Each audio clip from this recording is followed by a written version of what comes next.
Court records show a man from Greensboro who police have charged with kidnapping and killing a woman at his home just after midnight yesterday had pending domestic violence charges against him that involved the victim. Police arrested Brian Bigelow and charged him in the murder of Katrina Veers. She died at a hospital after suffering trauma to her head and body. Fox 8's Melissa Rademacher visited the neighborhood today. Melissa, I know you talked to a neighbor and someone with the domestic violence program about this case. And a neighbor told me that this just goes to show sometimes you don't know what's happening behind the closed doors on your own street. But Veers wasn't suffering in total silence. Those court records show that she had accused Bigelow of physically assaulting her just weeks before her death, and he was facing charges. Domestic violence awareness advocates in the area say the system needs to work together as a whole to both protect victims and hold people accountable in these situations. Look out and I see down the street, I see all these ambulance and police cars, and I'm thinking, oh, maybe somebody might have OD'd or got hurt or fell out or something. But come to find out that wasn't the case. But I mean, when I found out what actually happened, I was shocked. Greensboro police, fire, and EMS responded to the home on Mayfair Avenue just after midnight on Monday and found 40-year-old Katrina Veers with injuries to her face and head. She later died at a hospital. I'm sorry that it happened to the family. You know, they have my condolences, you know, because no one should have to go out like that, you know. Brian Bigelow is facing kidnapping and first-degree murder charges. Court records show on August 22nd, he was charged with felony strangulation and domestic violence, and the documents name Veers as the victim in that incident. Man, man, this is sad. It's sad because it sounds like the victim here, which my condolences to her family. Um, you know, 40 years old, still had a lot of life ahead of her. And to have her life cut short, um, you know, by someone that I'm sure she had love for. It looks like they stayed together, and but you just never know what's going on behind closed doors. And man, I really think they failed her, especially after she already had several reports. Um, you know, assault by strangulation, and you know, a crime of domestic violence. It's like she was already crying out for help, and it seems like, you know, this evil person, they were able to still find themselves within her facility. I'm not sure why there wasn't a restraining order, or you know, maybe there was a restraining order that just wasn't honoring it. Um, but you know, it's sad, but it, you know, some people, you know, go back. Some people just, you know, have that magnetic energy with them where, you know, they're not able to leave. But if this was anyone in my family, my advice would to them would be to leave, because, you know, once it turns violent, it's you know, typically it doesn't go back to being just all peaches and cream and peaceful.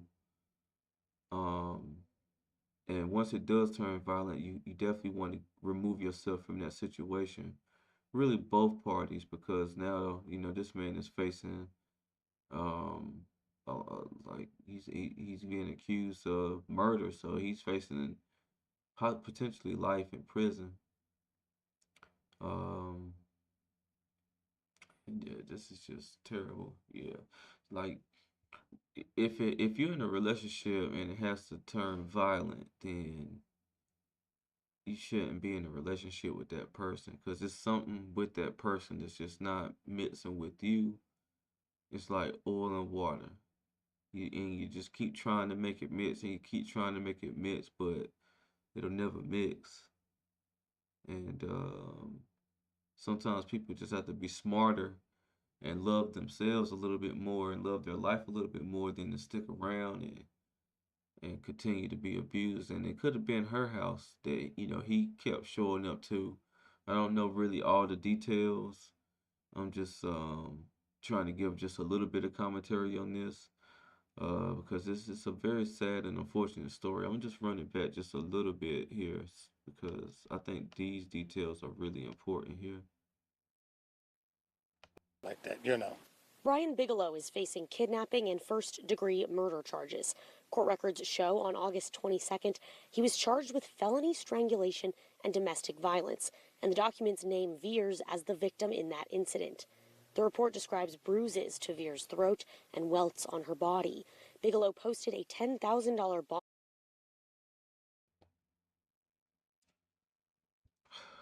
Let's be honest, man. With all due respect, this man looks like he's a little senile. He looks like he's doesn't have it all there. I really don't know too many grown men without any type of facial hair or anything like that. I mean, look at the appearance that this man is trying to keep up. Doesn't look like he goes and gets an edge up. Keep, and ladies, if you see a guy like this who has a appearance like this, it doesn't like he even keeps himself up. How could you even entertain or put yourself in a position to even be with someone who doesn't even keep themselves up? If they don't care much about themselves, how do you expect them to care for you? And you can just tell like this guy's hair has been like this for a while. Like it takes a while for your hair to get like that. And there may be braids a lot that, it's like cornrows or whatever, but if you have fresh cornrows, it does take a little while for them to get messy. And like you could just look at this guy and tell he has something wrong with him. And I'm not sure. I have to, like I said, if more information comes out about this, I have more details and more context to the situation. But it just seems like a lot of people may have failed her. Um, and once again, condolences to her. Once the relationship turns violent, you gotta just separate yourself. You gotta love yourself a lot more than to go through that. And you know, you just definitely don't want to deal with anyone who doesn't really keep themselves up, or grown men with no facial hair is that's just really strange. But I'm gonna let the video continue, see if there's any more I can give my little commentary on, and try to close this video out in this unfortunate situation here. On for those charges on August 26th. One of the things that we often do at the Family Justice Center in conjunction with our partners is do a deep dive into some of these violent offenders' backgrounds. And so in talking about strangulation, what we know is that when someone is charged with strangulation, we know that that person is 750 times more likely to kill their victim. Sonia. Did y'all hear what she just said? When a person is charged with strangling someone, they're 750 times more to kill their victim. 750. Not 100%. No, we just jump right off the scale of 1 to 100. 750 times more often likely to kill their victim.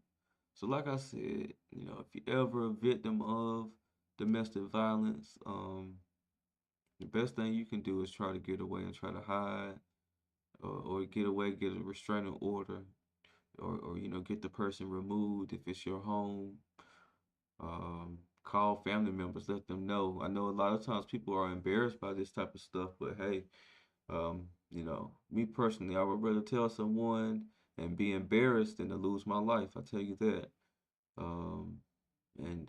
that's pretty much all I can say as far as this situation here. So, like I said, if there's any more updates, I'm definitely gonna come with a reaction or update on this.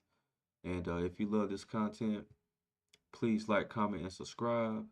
Once again, this is Justin Paul. Peace.